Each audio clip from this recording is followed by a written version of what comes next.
The Great Hong Kong Sex Novel by George Adams, continued. Chapter 7. Love in the Pink Planetarium. Acting on the exhortations of Dorothy to seek a better class of woman, and mindful of the commonly held opinion that high-class girls in Hong Kong were impossible to meet in the normal run of things, I began to spend more time in the ritzier bars and cafes of Hong Kong Island. One of my regular haunts was the Café Cherubini. The Café Cherubini is a restaurant at the top of one of the newer central buildings and is very round and pink. Its ceiling is a big dome, somewhat reminiscent of a small planetarium. At any moment you think the lights are going to be dimmed and the plough is going to be flashed above you in little silver dots. The Café Cherubini is where the Royce boutique people meet, the people who have designer everything and who never perspire on weekdays. At the weekend, the Royce men are on their yachts or at the racecourse. The Royce women are deserted by their husbands and spend a lot of time alone in the large but stuffy ensuite bathroom, waiting for the Japanese whitening face mask to dry. The Royce girls are sitting terrified in the boyfriend's loud Porsche, trying to keep their hair curled but natural. The Royce young guys are falling asleep at the girlfriend's or boyfriend's place after a miserable sexual performance with inadequate equipment. So, under such circumstances, it doesn't matter too much if they all perspire a little now and then. The Café Cherubini is where local people go to play a game called Western Style. This is a game for those who want to appear sophisticated but miss good fatty food like they get at home. The key elements in the food are mayonnaise and seafood. The main features of the decor are plush and floral carpets. The salient characteristics of the clientele are overuse of portable telephones and the possession of artificially pale skins. You can reach the Café Cherubini by a spiral staircase, but most people prefer the lift, which looks like a large glass syringe. When you arrive, you have for once in Hong Kong a profound feeling of space, until, that is, the waitress ushers you to a table next to some of the clientele, who are usually surrounded by a pile of shopping bags you have to jump over in order to take your seat. You peruse the menu and try and find something without mayonnaise or seafood. As we know, Hong Kong Italian food is all about these elements, and thus for the Café Cherubini, the ultimate Italian meal is tuna mayonnaise pizza with shredded crab. The fact that such a dish never appears on a real Italian menu is irrelevant. Why do people subject themselves to this phony cuisine? Italian food is eaten in an attempt to be chic. It sort of matches the swanky handbags and shoes of Hong Kong's nouveau riche culture. We all know it isn't healthy, like pot noodles, but one has to act according to one's wealth. That is what being in Hong Kong is all about. There is no point being an understatement. Understatements just don't exist in Hong Kong. If you're poor, you'd better look poor. If you're rich, go to the Café Cherubini with your ex-model wife or mistress and live it up a little. So there I was one day thinking I had located something on the menu without mayonnaise or seafood, but I was wrong. My tuna salad, no dressing please, had piped mayonnaise on the top and a few complimentary prawns pointing their asses at me on the corner of the plate, together with those lifeless garnishing shreds of lettuce and tomato, which are now apparently pre-grafted onto restaurant plates by hydroculturalists. It had been a long week, and I was seriously wondering whether I should take the Cayman Island retirement plan ahead of schedule. Apart from the clients, there were also the girls to annoy me. May have given the impression in these brief memoirs that I only knew a small number of women in Hong Kong, or that only a few of a large number caused me annoyance. In actual fact, the individual cases I focus on and highlight are simply ones which appear to be typical or which are memorable for some reason. In reality, my affairs with local women overlapped to a considerable extent, so much so that at any one time I may have had 3, 5, even 6 on the go at once, in various tortuous states of intimacy, fumbling, uncertainty, boredom, frustration, or only rarely blissful glow. I think I was looking through a few of the most recent girls' business cards with a view to calling one of them when my attention was aroused by the sudden appearance of a pretty girl sitting diagonally opposite me at my table. Cherubini's was a little full that Friday lunchtime, and the 2 free seats opposite were the last possibility for late arrivals. I was surprised that the girl would accept such forced proximity to a guilo. Some of my friends have pointed out that the seat next to them on the underground or the tram is the last to be taken. For myself, I haven't noticed any particular hostility in this respect. "Pleased you could join us," I said cheerfully. "You don't mind? No one joining you?" the girl asked nervously. She was the type of Chinese girl I've seen in a lot of fashion ads. Tall, large-eyed, slim, full-lipped, small-breasted, pale-skinned, and with a long, wavy hair that looked as natural as I have ever seen in Hong Kong. She was wearing a pink outfit, far too dressy for the day, and those hideous new fashionable shoes with ankle straps. Her features were so Western I thought for a while she might be Eurasian. "No one. I'm eating alone." She pored over the menu for a while before she asked, "You're Australian, right?" "No, British actually. Why do you think I'm Australian?" "It's your skin and your hair. It's very golden." And she giggled a little. She had a stunning smile, but there was something I didn't like about it. I thought for a minute about what she just said. I've never understood how Chinese people can differentiate so clearly between Americans, Australians and the British just by their hair colour and skin tone, but it had frequently happened that I was said to be Australian or American for those reasons alone. It was another aspect of local people's ingrained racial, national stereotyping, but I didn't want to pursue it just then. On the other hand, when China joins the rest of humanity and starts giving passports to people who don't have Asian faces, I'll be the first to apply, just so I can tell everyone in Hong Kong I'm a full-fledged Chinese, even with golden hair and white skin. "Where are you from?" I asked, warming to her despite my rotten mood. "Hong Kong. I'm a Hong Kong girl." Her accent had traces of North America. "But you've lived in the States?" "Study there, but not in the States actually. In Canada." "On vacation?" I asked, picking at some isolated flakes of non-mayonnaise tuna on the plate before me. "Yes, and I'm looking for a job." I had the feeling for a moment this was why she was talking to me. I looked very corporate that lunchtime. "You need to save for your studies?" "No, not really. I just need something to kill the boredom. Meet a few more people. All my friends are in Canada now." "What are you studying?" "Business law." "But you look too pretty to be in business. I thought you were a model." That was my entree. She really wanted to be a model. There are all kinds of ways to get into girls' knickers. The most effective method in the short term is to make them laugh, then convince them you're important. In the long term, the best way is to find out what their ideal self is and then to treat them as if they were that way already.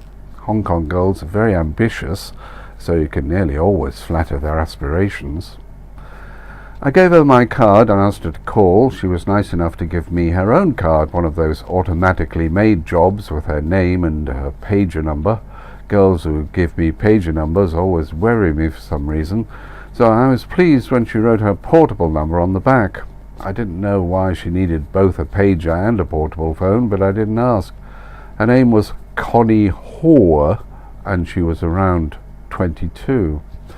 We went down in the syringe lift together, and from the way she devoured my face, I had the vivid impression that I had struck a lot of oil.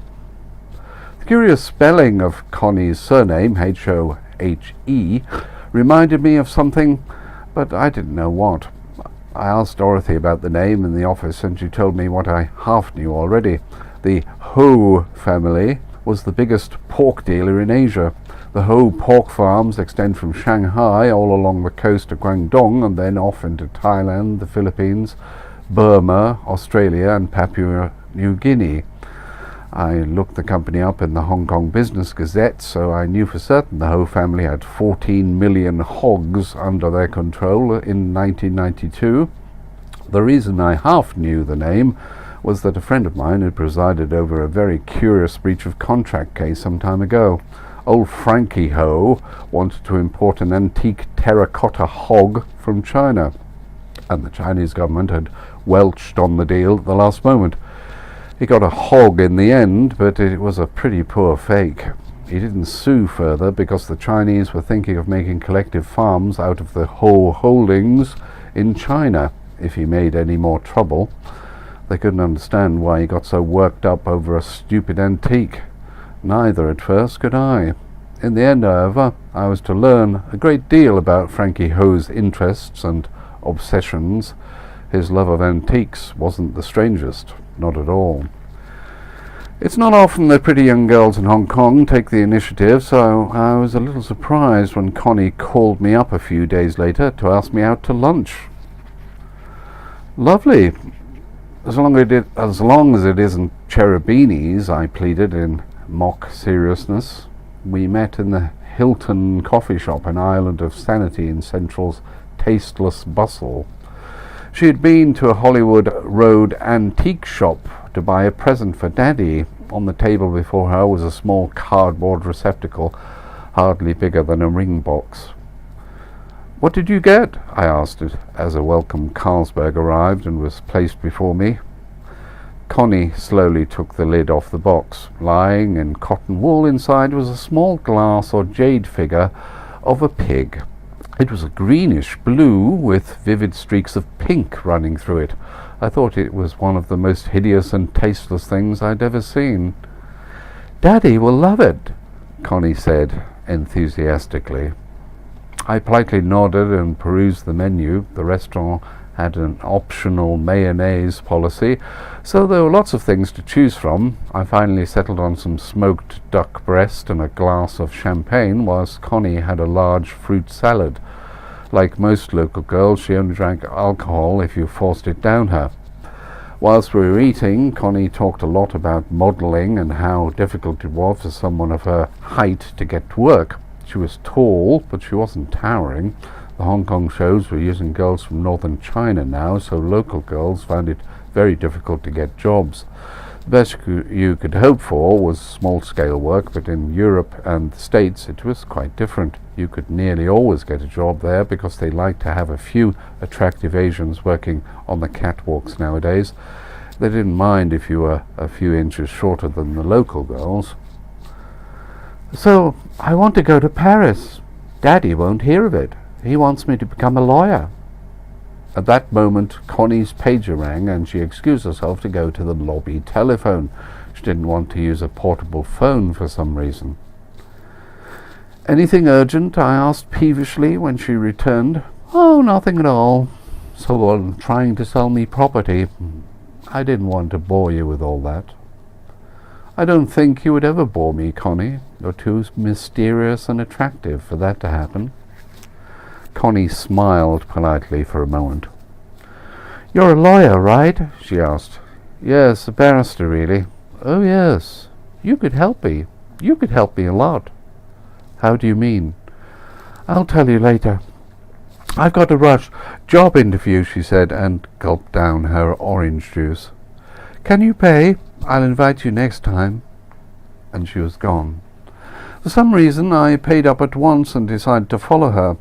Perhaps she had a secret lover or something just as ordinary. I usually don't care that much about such things, but this time I had to know more about her, this girl in pink with the pager and the portable telephone. I could see her crossing the road in front of the Shanghai Bank, dodging the jaywalking hordes, hunting for a taxi. I nearly fell under one of the red man-killing taxi cabs as I tried to keep Connie in view. For a moment I thought I'd lost her in the crowd of maids at Statues Square, but she surfaced again just in front of the underground entrance near the Hong Kong Club. She was clearly in quite a hurry. As she approached the Futura Hotel, she pulled out her portable phone and called one of the pre-programmed numbers which require only 2 or 3 taps of the dialing keys. Once in the lobby, she made for the lifts and was quickly surrounded by a group of bloated-looking German tourists who had obviously just emerged from a good lunch. They snorted and joked as if they were on a bus trip in the Schwarzwald. They shuffled into the first lift, formed a nice screen to shield me from Connie's view. Connie, quite rightly, I think, didn't join them but waited for the second lift to arrive. I busied myself in the flower shop near the entrance for a moment for fear she would see me. The shop afforded a reasonable view of the lift lobby, but I was still taking a risk. Luckily, Connie didn't turn round. When the lift arrived, she was still the only person waiting in the lobby and entered the lift alone. After the lift doors closed, I looked up at the electronic indicator above the doorway. The lift went straight up to the 12th floor.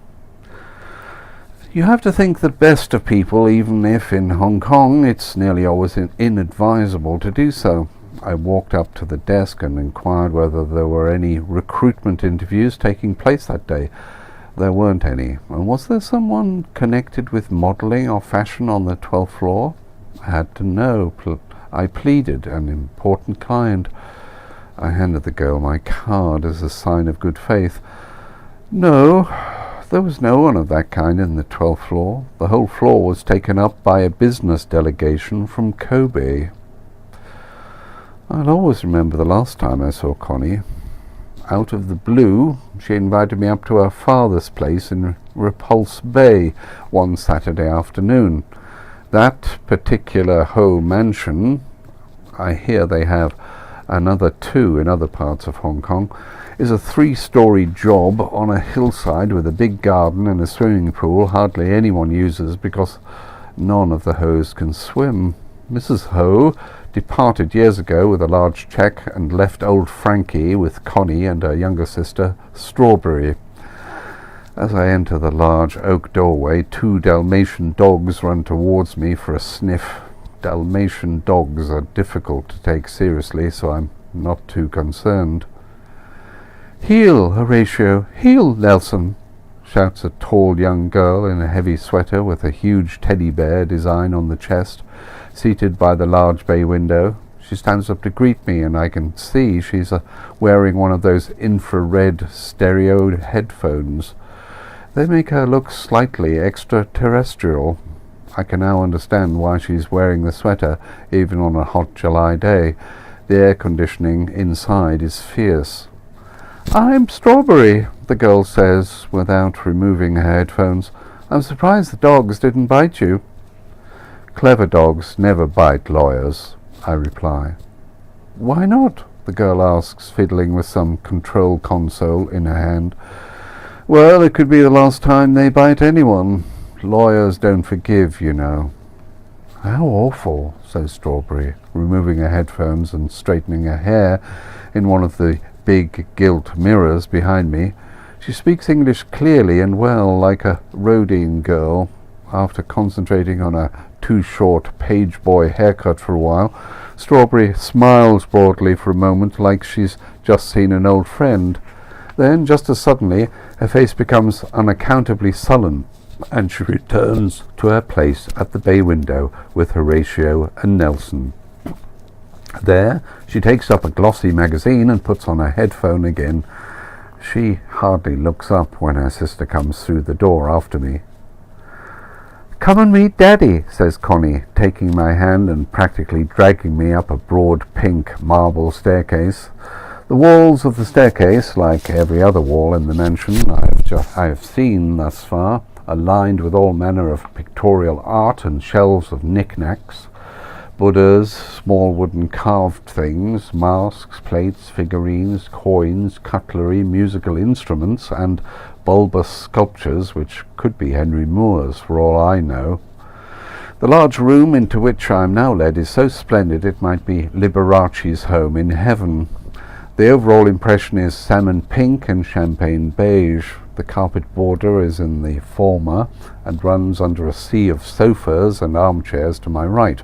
The huge central expanse of the carpet, in a more creamy beige, is only partially covered by a varied collection of tables. One is of modelled driftwood with a glass top. The second is in heavy black marble with beautiful grains running through it. And there is the third, very abstract-looking piece in black enamel.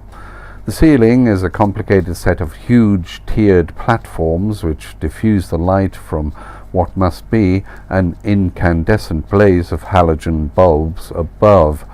Against the walls are countless unframed canvases, huge chests of enamel and engraved wood, and on the walls themselves, brightly lit by pinpoint laser-like beams of light penciling from the ceiling, hang huge, colourful oil paintings in heavy, dull gold frames. The odd feature of the room, though, in one corner, is a collection of bamboo and metal bird cages. "Mr. Trelford," says a voice from behind a screen to my left. The screen slides open and a small, neat man in a dark suit and floral tie bounces towards me, his right arm extended in greeting. "Frankie Ho, pleased to meet you." His voice has a great deal of resonance, rare in local men. "Connie has told me a great deal about you," says Mr. Ho, ushering me towards a sofa. Drinks and nibbles are brought in on an oval silver tray by a very old Chinese lady.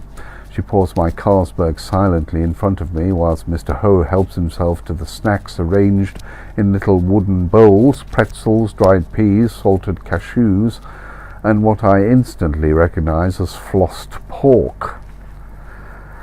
"Mr. Trelford is the barrister, Daddy, from Cambridge." Mr. Ho fixes me for a moment with a penetrating stare, only slightly removed from mania. Then he begins to speak.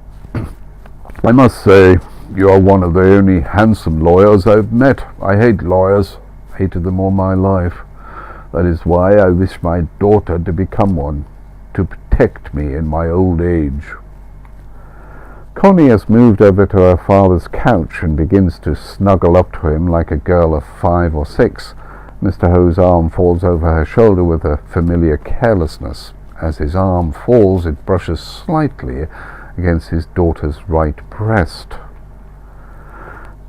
"Why do you hate lawyers?" I asked mischievously. "We're such nice people, really, underneath it all."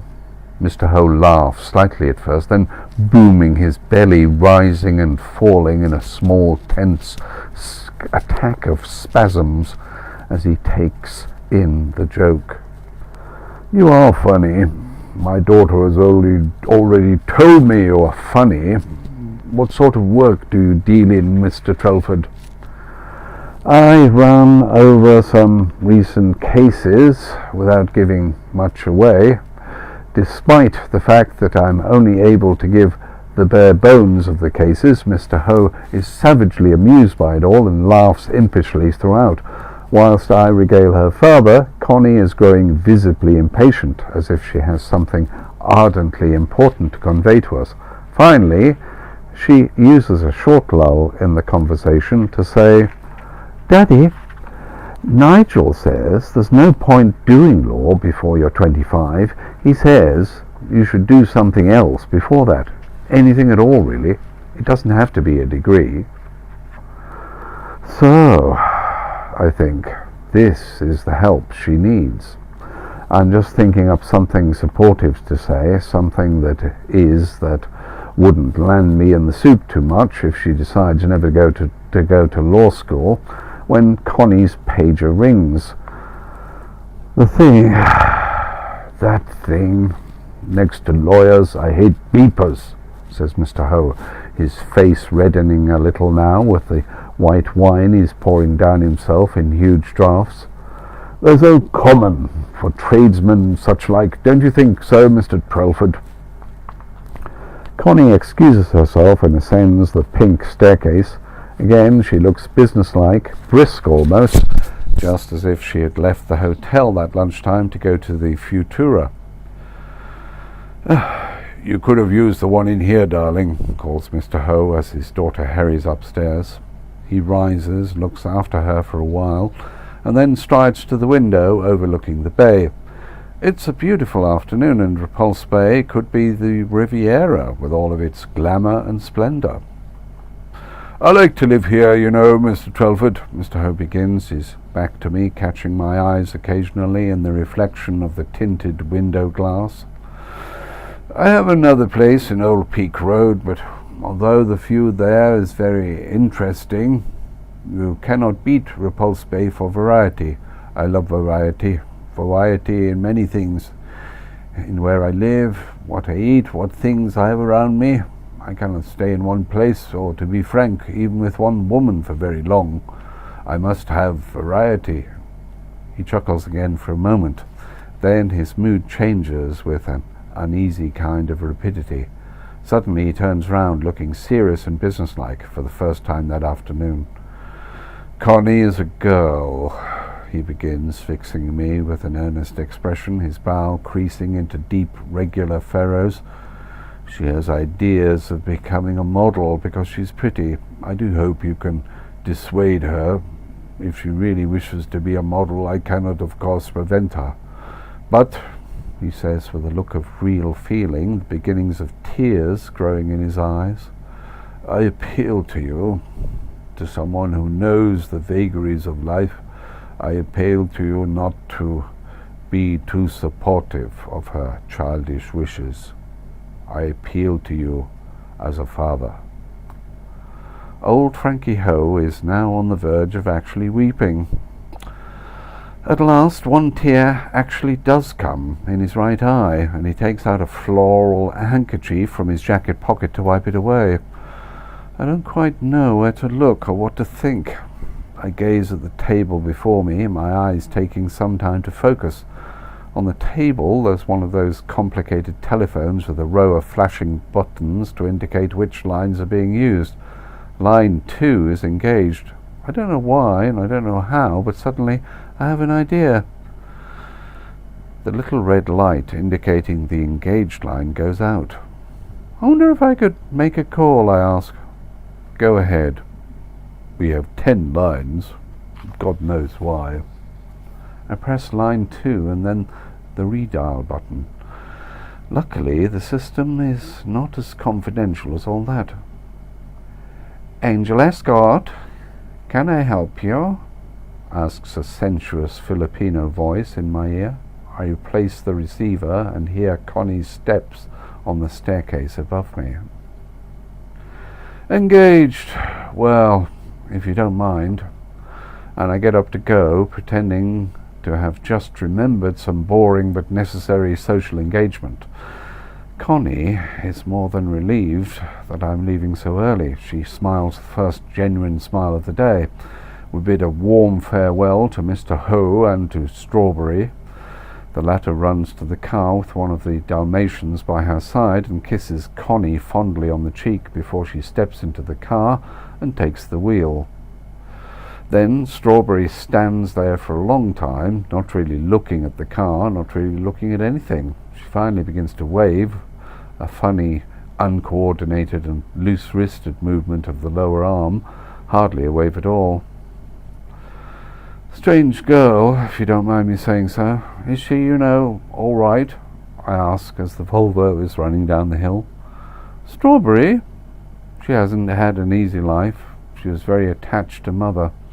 She couldn't take it when she left." "How did you like the house?" "Intriguing. You're very comfortable, and your father loves you. You're a very lucky girl." Connie smiles politely. I'm not in the mood for chit-chat, so I go right on to where I want the conversation to go. "So I can't understand why you're a call girl in your spare time." Connie's face freezes for a moment. She looks for something to say, but in the end all she can think of is the truth. How did you know? The pager, the Futura, the Angel Escort Agency. It isn't very difficult to find out these things. You're very careless. You won't tell anyone? I mean, you won't tell Daddy? She asked with unmistakable entreaty in her voice. Not if you don't want me to. Anyhow, it's none of my business. I don't know you. I don't know you very well, and this is the end of the line anyhow. I think you're a very sick girl, and a very silly one. We drive for a while in the Aberdeen Tunnel, following a stream of taxis containing exhausted families on their way home from Ocean Park. Why do you do it? I ask at last. I mean, your father will give you everything in time. He's just concerned about you, that's all. You can't need the money. Not really. I thought I did in the beginning. And she begins to smile oddly, almost nostalgically. Then she goes on, quite clearly and distinctly, in a voice edged with directness, a warmth even, I had as then not heard from her. After the first 2 or 3 times, I got to like it. You get a message and you know someone out there wants you absolutely and conditionally. They don't want to know what else you do in life, what your character is, what your views are on this or that. They just want your body for an hour. Don't you think that's romantic? The definition of pure love? If you like, if it satisfies you. But I can't imagine it can for very long. Don't you feel a little disgusted by your clients sometimes? She glances at me briefly as a crossing approaches, and she hits the brake pedal quickly and smoothly. I wouldn't say so. I wouldn't say so at all. Not all of the men are unattractive. Most of them are quite attractive, actually. Does that surprise you? It does a little. I wouldn't have thought you would meet attractive men in your line. I wouldn't have thought attractive guys needed your service at all. She smiles again, this time like Strawberry did as she greeted me. A brief, intense grimace, then nothing. Mr. Ho had the same smile. Perhaps it runs in the family. No, she says after a moment, and her eyes are coy and dreamy, like she's telling some cute piece of gossip. I meet a lot of attractive men, an awful lot, more men than I can now remember, and they all have something. They're very kind men, men you can trust. I don't feel dirty when I'm with them. I feel almost as if I could do nothing else.